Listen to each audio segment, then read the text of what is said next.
Okay, so I'm not going to go over what the conjectures are because that is up to you to look back in your notes and find them. If you don't take notes, they are in the slide deck for the lesson. So the conjecture means what was the big idea of the lesson. When I asked that on the weekly review, some people were like, what's a conjecture? And we talk about it every single lesson. It is the big idea. If you understand this lesson, then you understand the conjecture.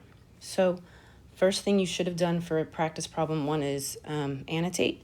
If you didn't annotate, then do it now. So we are translating 7 units down, 4 units right, and we're labeling with prime notation. My N got cut off for some reason. Prime notation.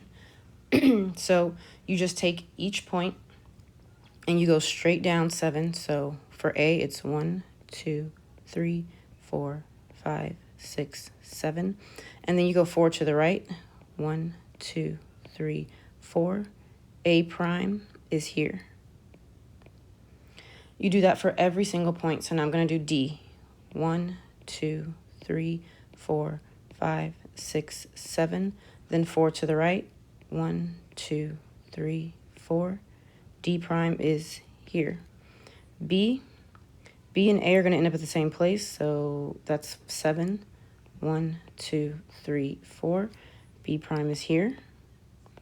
C is going to go down to where D is, but then I need to go over 1, 2, 3, 4. So again, as always, you will use the line function so your lines are straight, but this is where your trapezoid should be. It's on the x-axis here, and then it is down in quadrants 3 and 4. So it should not be up here in quadrants 1 or 2 at all.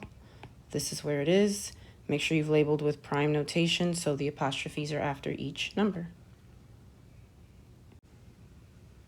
After each letter, I mean. So A prime, B prime, C prime, and D prime. We're done with number 1. Do practice problem 2, and then check the video to see how you did.